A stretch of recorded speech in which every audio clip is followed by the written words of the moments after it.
რამდენიმე დღის ახალი ამბავი ასეთია, რომ TSU-დან ლექტორებს ერთმანეთის მიყოლებით ათავისუფლებენ, რომ უცნობა უმაღლესი განათლების რეფორმას აანონსებს და თეატრალური სტუდენტებს ფაქტობრივად პროტესტის მოწესრიგებას სთხოვენ. ეს რექტორის სიტყვებია და ამას მივუბრუნდებით. ჯერ ვთქვათ, რა ხდება თეატრალური სტუდენტების პროტესტის ირგვლივ. ისინი ამ კვირის დასაწყისამდე ფოიეში ღამეს ათევდნენ და ეს გრძელდებოდა 83 ღამის განმავლობაში. ამ ამბის კონტექსტი ასეთია, 9 მარტს სადეზინფექციო სამუშაოების ჩატარების საბაბით მას მოსთხოვეს სივრცის დატოვება.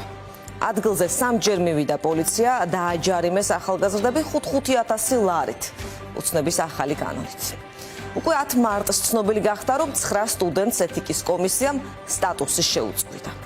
ჩვენ არ გვინახავს ეთიკის კომისიის სხდომის ოქმი, მაგრამ ვიცით, რომ მას ხელი არ მოაწერა 7-დან 2 წევრმა, ვინც არ მოაწერა ხელი, ესენი არიან თეატრალურის რექტორის მოადგილე გიორგი მარგველაშვილი და სტუდენტური თვითმმართველობის წარმომადგენელი თინათი ნასათიანი, დანარჩენი 5 წევრის, გიორგი ფხაკაძის, გიორგი სიხარულიძის, მერაბ ბურუშაძის, ქეთევან ტრაპაიძის და ნათია გოგიჩაიშვილის პოზიციის დაცვას კი გუშინ რექტორი ცდილობდა პირველი არხის ეთერში. რა დაარღვიეს ახალგაზრდებმა, როგორია რექტორის ვერსია. ამ თემაზე სასაუბროდ გიორგი შალუტაშვილი გუშინ მიწვეული იყო საზოგადოებრივ მაუწყებელზე და სწორედ ამ დროს პარალელურად იქ ახალგაზრდები შეიკრიბნენ შენობასთან, მოითხოვეს ეთერი. მათ მალევე შეუერთდნენ უკვე რუსთაველის გამზირზე მყოფი პროტესტის მონაწილეებიც.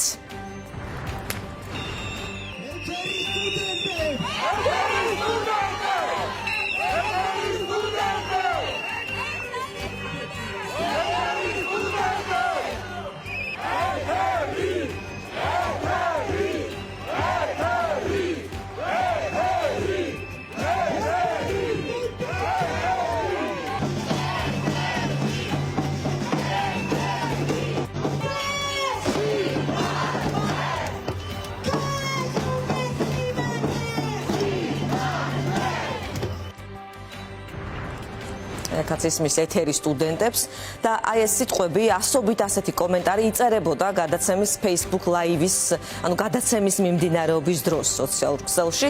ახალგაზრდები, რომლებიც ვერ ეპასუხებოდნენ რექტორს გადაცემაში, რადგან ისინი არ იყვნენ სტუდიაში, შენობის მიღმა ამბობდნენ, რომ რეალურად გიორგი შალუტაშვილი ბევრ სიცრუეს ახმოვანებდა. მაგალითად ასეც. აი რექტორმა სტუდიაში თქვა, რომ ეთიკის კომისიის სხდომის ჩანიშვნის და ჩატარების შესახებ სტუდენტები იყვნენ ინფორმირებული. ახალგაზრდების თქმით კი ეს სიცრუეა, მათ არ მისცემიათ საშუალება დაეცვათ თავი ეთიკის კომისიის წევრების წინაშე.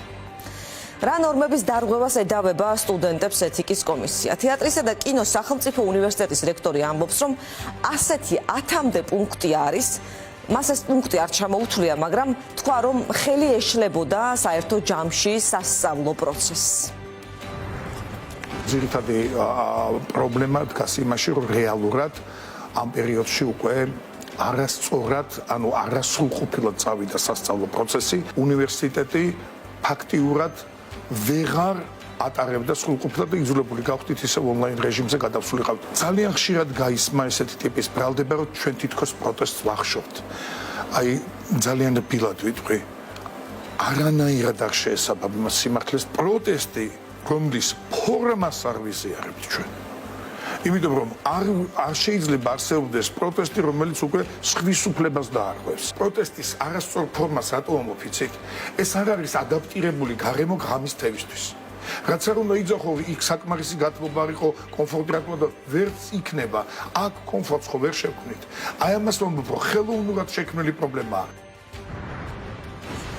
შალუტაშვილი ამბობს, რომ ფოიე არ არის ადაპტირებული სივრცე ღამეების გასათევად. უნივერსიტეტი ვერ გააგრძელებდა ასე მუშაობას, რადგან გაჩნდა იქ პარაზიტები და საჭირო გახდა სადეზინფექციო სამუშაოების ჩატარება. რაც ეხება შეკითხვას, რა გადაწყვეტილების მიღებას აპირებს თავად, შალუტაშვილი პასუხობს, რომ ერთმა სტუდენტმა მას უკვე მიმართა გასაჩივრების თხოვნით, მასთან ჰქონდა საინტერესო შეხვედრა და კანცლერთან კომუნიკაციის შემდეგ მზად არის მისცეს აი ამ სტუდენტს სწავლის გაგრძელების საშუალება. შალუტაშვილი ამბობს, რომ სტუდენტებს შეუძლიათ კომისიის გადაწყვეტილების გასაჩივრება მასთან ან სასამართლოში. ამასთან იმეორებს, რომ არავის სურს მათი გარიცხვა, მაგრამ მოვაწესრიგოთ პროტესტი, ეს რექტორის სიტყვებია.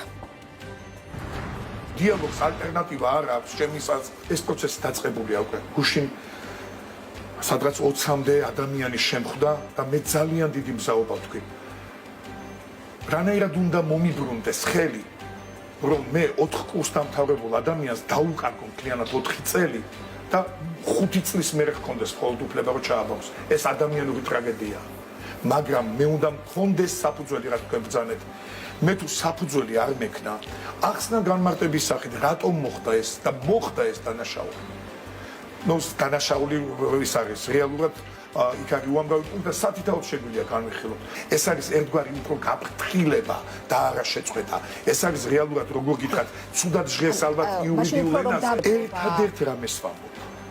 მოვაწესრიგოთ პროტესტი, თან ვამბობ, რომ პროტესტი არ იყოს არა. შევქმნათ როგორ გითხრათ, აი როგორი ფორმა, რასაც ბრძანებდით, ნებისმიერი ფორმა პროტესტის, რომელიც სასწავლო პროცესს არ შეუშლის ხელს. სტუდენტებმა ამ გადაცემის დასრულების შემდეგ ითხოვეს კომუნიკაცია რექტორთან, პირადად დაურეკეს მას და ესაუბრნენ ტელეფონზე. ცოტა ხანში რამდენიმე ახალგაზრდა შეუშვეს საზოგადოებრივი მაუწყებლის პირველი არხის შენობაში, შედგა შეხვედრა მაუწყებლის პროდიუსერებთან და რექტორთან. შეხვედრის დასრულების შემდეგ სტუდენტმა თქვა, რომ გადაცემა შაუტაშვილის და სტუდენტების მონაწილეობით შედგება პარასკევს საღამოს 22 საათზე. ჩაინიშნა ლაივ ეთერი.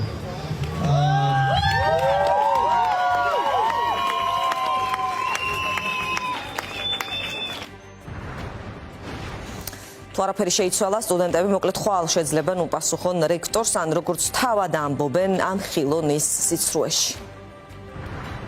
ძალიან მნიშვნელოვანია ხვალინდელი ეთერი, იმიტომ რომ გუშინდელი ეთერი რაც იყო, ეს ეთერი ვერ იქნება ვალიდური, იმიტომ რომ არ იყო ოპონენტი, ის ოპონენტი, რომელიც პასუხს სრულად გასცემდა გიორგი შალუტაშვილის ბრალდებებსა თუ მოსაზრებებს, რადგან იგი არ იმყოფებოდა 93 დღის განმავლობაში ჩვენთან. კონკრეტული ადამიანები მიდიან, მაგრამ ვინც არ უნდა იყოს წარმომადგენლები, ისინი ადეკვატურ პასუხს გასცემდნენ ყველანი აბსოლუტურად, ვინც ამ პროტესტში იყვნენ ჩართულები. პასუხისმგებლობა აბსოლუტურად მას და ადმინისტრაციას ეკისრება ყველა იმ დანაშაულზე, რაც აქამდე მომხდარა. როგორ გაგრძელდება ეს პროტესტი, ჯერ უცნობია. ფაქტია, რომ რექტორი იმავე სივრცის, იმავე მიზნისთვის დათმობას არ აპირებს, ანუ თეატრალური უნივერსიტეტის ფოიეს დათმობას, იქ ღამეების გასათევად სტუდენტების მხრიდან. მეორე მხრივ აქ უნდა ვთქვათ ისიც, რომ მის ხელში არის სტუდენტების სტატუსზე გადაწყვეტილება, ამისთვის თეატრალურის რექტორს ექნება დაახლოებით 1 თვე. თეატრალური უნივერსიტეტის სტუდენტებმა უნივერსიტეტის პირველი კორპუსის ფოიე პროტესტის ნიშნად 18 დეკემბერს დაიკავეს, გასული წლის დეკემბერზე არის აქ ლაპარაკი და მაშინ მოითხოვეს, რომ უნივერსიტეტს მათთან შეთანხმებით ანდრო ჭიჭინაძის და ყველა უკანონოდ დაკავებულის და დაზარალებულის შესახებ სოლიდარობა გამოეცხადებინა, ანუ გაევრცელებინა ამის თაობაზე განცხადება. უნივერსიტეტმა განცხადება გაავრცელა 19 დეკემბერს, რომელთაც სოლიდარობა მხოლოდ დაზარალებულებს გამოუცხადა. ასევე მიუთითა, რომ ხარს უჭერს დაკავებულებზე კანონით გათვალისწინებული მაქსიმალური შეღავათების გავრცელებას, მათი პატიმრობიდან გათავისუფლების მიზნით, მათ შორის მსახიობებზე ანდრო ჭიჭინაძესა და ვეფხია კასრაძეზე. ამ განცხადებას სტუდენტები მაშინ მალევე გაემიჯნენ, თქვეს, რომ ის იყო ორაზროვანი, არ იყო მკაფიო, იყო სამარცხვინო. უკვე 20 დეკემბერს მოვლენები ასე ვითარდება თეატრალურში, სტუდენტებმა განაცხადეს, რომ მათ ხელს უშლიდნენ ხან ბანერის გადმოკიდებაში, ხანაც საჭმლის მიწოდებაში, გამათბობლების შეტანაში. ეს და ბევრი სხვა მიზეზი აქვთ, რის გამოც უკვე ითხოვდნენ, როგორც თავად ამბობდნენ, გიორგი შალუტაშვილის გადადგომას. მოკლედ წლის ბოლოდან იწყება უკვე რექტორის გადადგომის მოთხოვნა. მოვლენები თეატრალურ უნივერსიტეტში, აქ უნდა ვთქვათ ისიც, რომ არ არის ერთადერთი შემთხვევა, სტუდენტების და პედაგოგების პროტესტში მონაწილეობის გამო ზოგადად ფოკუსში არის უმაღლესი სასწავლებლები. სულ ბოლო რამდენიმე დღის ქრონიკაც საკმარისია ამის აღსაქმელად, მაგალითად თბილისის სახელმწიფო უნივერსიტეტიდან 3 პედაგოგი გაათავისუფლეს, თამარ ტატანაშვილი, ირინე ხერხეულიძე და გიორგი ცერცლაძე. სამივე მათგანმა ამის შესახებ დაწერა Facebook პოსტი და არის ვარაუდი ცხადია და საფუძვლიანი, რომ ეს იყო პოლიტიკური ნიშნით მათი გათავისუფლება.